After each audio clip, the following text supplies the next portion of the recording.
The Giants offense has gone through 7 quarterbacks the past 2 seasons, so signing Jameis Winston as a backup for Russell Wilson was a great move by Joe Schoen. He's a 10-year NFL vet that's played under multiple offensive coordinators and NFL systems, so working with and picking up Brian Daboll's offense shouldn't be a problem from day one. If I'm on the Giants offense, I look at him as a great insurance policy that can come in and gunsling and maybe even win some games if need be. Now, of course, he has to stay within his game. We know how Jameis can get sometimes, but I've got some plays for you guys that'll show why the Giants offense shouldn't suffer like recent years if Jameis does have to step in. Let's break it down. All right, Jameis Winston, great pickup in the offseason for him to be the QB2. I just kind of said that in my intro, but here's why. I got a couple of plays. You guys are going to love this. When you watch him play, he's exciting when he's doing all the stuff on TV, but the dude is absolutely exciting when he's on the field and he's out there cooking. Again, he can't get himself in trouble. We all know all about how streaky Jameis can be, but when he's on, he's on. And when he comes into the game, or he just steps day one steps into the building at 1925 Giants Way Drive, he's going to be able to pick up Daboll's offense right away. And the first team with Russell Wilson, the second team with Jameis Winston should really make the Giants offense go. Really put the receiver skill sets on tape. So we'll watch the first one, then we'll come back and we'll break it down. All right, let's break this down. What we're seeing here, ladies and gentlemen, I love watching this dude's tape. I like breaking this down more than Russell Wilson's because no knock to Russell Wilson, but Jameis just plays free. He just plays like he wants to eat W's. All right, what you're getting here, cover zero. Getting a cover zero look. Cover zero means that they are sending the absolute house. They have one more guy to blitz than the offense has to pick up. 9 times out of 10, 8 times out of 10, depending on who the quarterback is, what the offense is. This ball is coming out hot, especially here. I believe it's like 2nd and 13. It's the end of the game. This ball is coming out hot. But having a quarterback like Jameis, who's been around the game, been around different systems, offense coordinators, who's comfortable back there, he sees what everybody doesn't see. He sees that usually this ball will come out fast on the built-in side adjustment or the hot read, but he knows he's protected. And I'll talk about the protection in a little bit. He knows he's protected here, and he's got this Tillman. He's got Tillman running one-on-one with the safety. When I was with the Giants my rookie year, Mike Sullivan, our receivers coach, who ended up being the Giants offensive coordinator in later years, used to have us when we were drawing up the safeties, we draw up an S and put the dollar signs on them because you running a route against the safety, that better be money. And that's exactly what this is. On the dot, dime, down the field. And here's why this play is made possible. Here's why you love a Jameis Winston as a guy that can step in right away and the offense will still kind of click because he prepares like he's a starter. In his head, he's a starter. Baltimore is sending 1, 2, 3, 4, 5, 6. He's supposed to be coming 7. He's supposed to be coming 8. This is supposed to be cover zero blitz. David Njoku stays on. He's being played man-to-man by, I believe, Marlon Humphrey. This corner's got him man-to-man. Eddie Jackson has Tillman man-to-man. You're man-to-man on the outside. Cover zero, they play to the inside because they have zero help to the inside. This ball is supposed to come out fast, and they usually sit on these routes because they know this ball is going to come out fast. But here's why Jameis knows it's party time, and it's time to go have fun and feel blessed and play in the snow, even though it's sunny right here. Nick Chubb, his protection takes him over to the strong side to block whomever. I don't know the protection scheme, but Nick Chubb goes over right away to scan to help out. David Njoku, who usually tight end, Pro Bowl caliber tight end, he's usually running some sort of route. He stays in. So you got 7-man protection right here. Jameis knows he's blocked up because if this guy doesn't blitz, and usually when he blitz from this depth, we usually keep everything on we have some sort of rule that we'll keep our routes on. We won't run any sort of hot route or side adjustment because he can't get there. He can't get to Jameis, even if David Njoku went out there on the route. But the fact that he stays in here and blocks, he doesn't add on. Nick Chubb's man, this backer here who has him man-to-man, he doesn't add on when he stays in the block. Jameis knows he's protected, and he knows exactly where this ball is going. He's got one-on-one with the safety and all that space. Put it over top of his head and throw the touchdown. A lot of rookies aren't going to know this, and a lot of other vets in the league aren't going to have that same sort of moxie or push the ball down the field mentality as a Jameis Winston. So they're not going to pick up on those nuances on a cover zero. They're going to throw the ball hot. Could still be a big play, who knows? But Jameis chose violence. Jameis chose to go down the field. So watch this next play. Pump fake, boom. Jerry Jeudy had himself a game this year. He had, had a game, this particular game. All right, let me bring that back. Let me bring this back. You got a simple drive concept between these two over here, and I'll pause it. Drive concept. Rookies, a rookie coming in, you've probably run it at the top at any school that you've played college football at. You've got the shallow cross here by number 2, and you've got the 12-yard basic by number 1 here.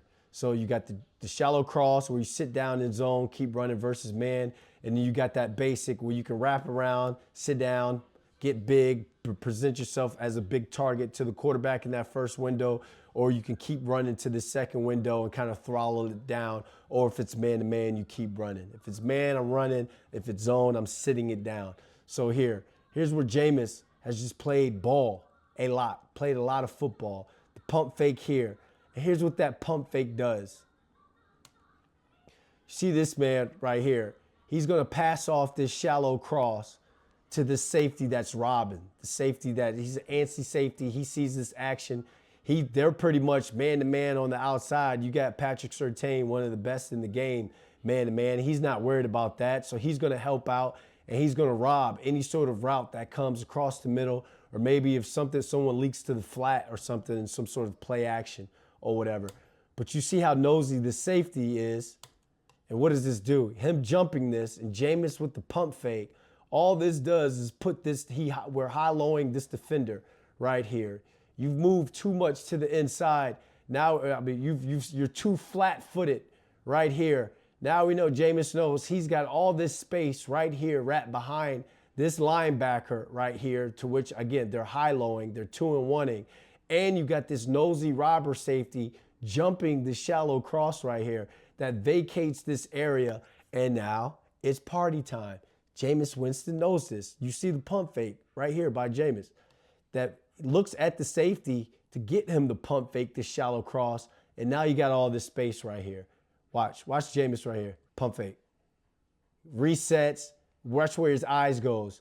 Now he knows he's got this, he resets, eyes go straight to this backer, and now he knows he's going to put it right there in that window. As a receiver, you know when you turn your head and you're looking, there's bodies in front of you. Find the open zone so Jameis can find you. And he may even throw it before you even pass this backer.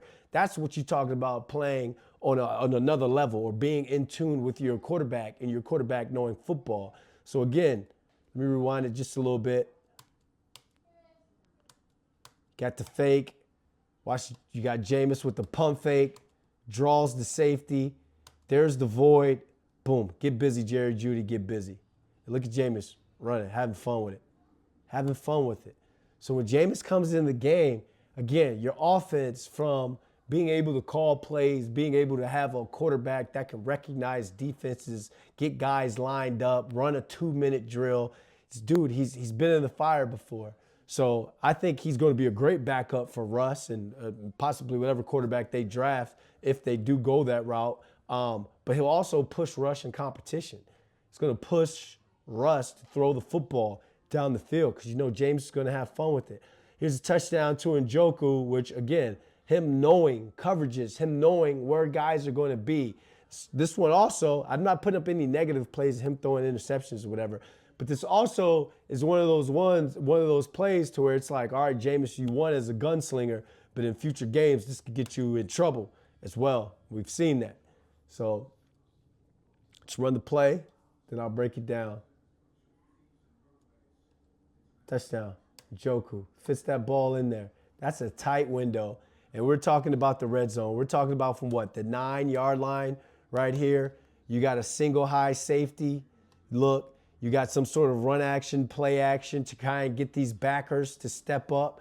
And then Njoku, as we're taught, as if we're just some close split receiver or tight end on these, especially against single high safety, we want to try and touch paint, meaning that there's this invisible number right here, and we want to widen or angle our route out at this corner to get him to widen, and that widens that space to kind of keep us away from that safety as much as possible. So this run fake, again, is built to bring these second-level defenders up, get them to take a step up. That buys us time to run past them, run at the inside shoulder of this corner to keep our leverage, stay inside, and stay nice and skinny and go right up the seam. Stay away from that safety.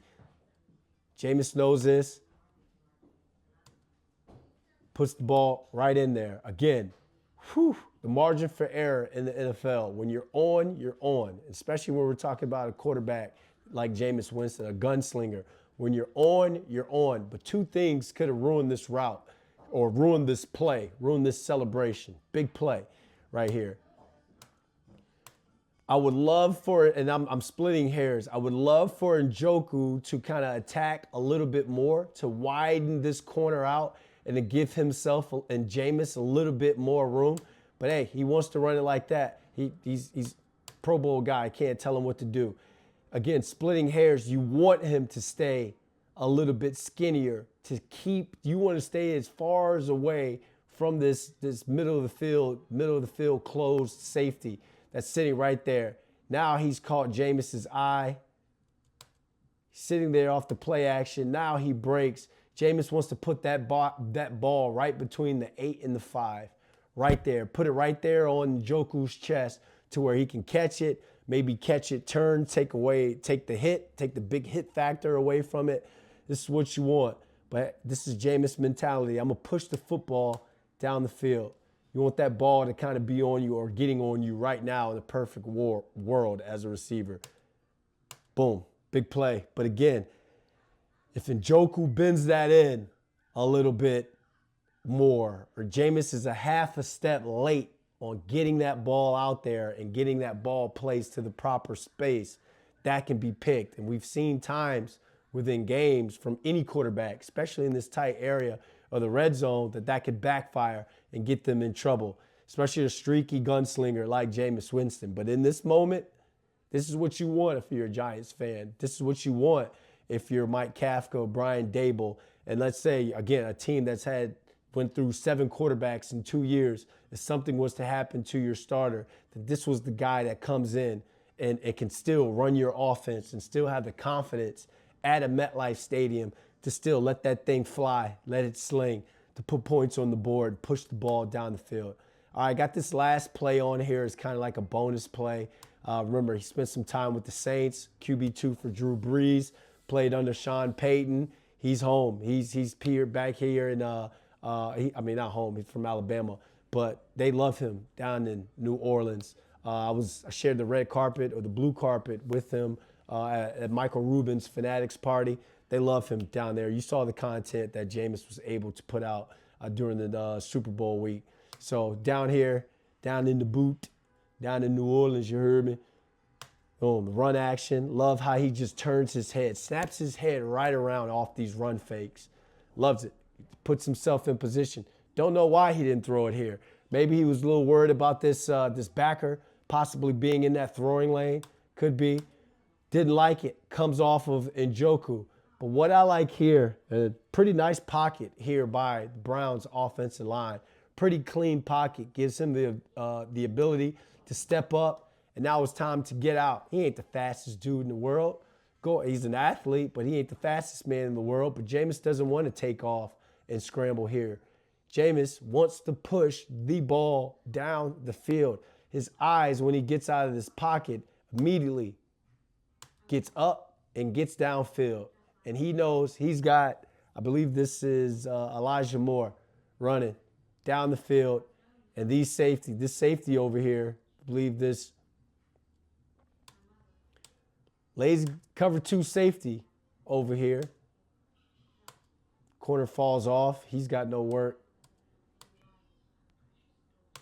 Now he knows he's got this corner. He's got this corner in a bind. Now here's the thing about this throw from what? The 34.5-yard line on the run. Here's the thing about this dime.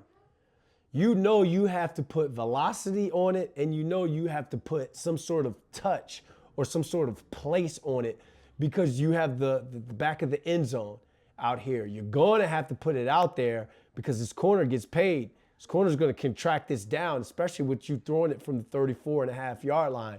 So again, you got to put some sort of velocity and touch and placement on it in the back of this end zone.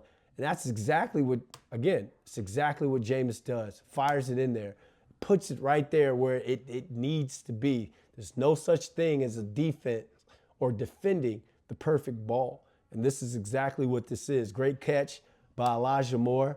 Bam. Touchdown. So again, the fact that the Giants went and addressed the quarterback position with bringing in Russell Wilson as a starter. You've got a proven veteran, 10-year vet, and Jameis Winston as your backup. This gives you the ability to from day one, from the first day you step out there, and I believe phase 2, or you step out on the field in phase 2 of OTAs, and you got the twos, and you got some guys like a Jalen Hyatt or maybe Wan'Dale Robinson on that too if you're not running, some sort of 3-receiver set at the beginning. But you want to get guys evaluated, and you want your offense to look like it knows what it's doing from day one, to get some sort of positivity going from day one within your offense. When you step out there on the field for the first time during phase 2 of OTAs, you want a quarterback like Jameis Winston that's going to be able to run the offense. Know and know you know. That's what Tom Coughlin used to say all the time. And Jameis Winston is a guy that's going to be able to pick up that playbook, communicate, talk terminology with Mike Kafka, Shea Tierney, Giants quarterback coach, and obviously head coach Brian Dable. So the Giants are in good hands with Jameis Winston as their number 2. And if he does have to go in the game, step in for them, he can win some games, he can lose some, but at the end of the day, he's going to live and die by his arm and his confidence.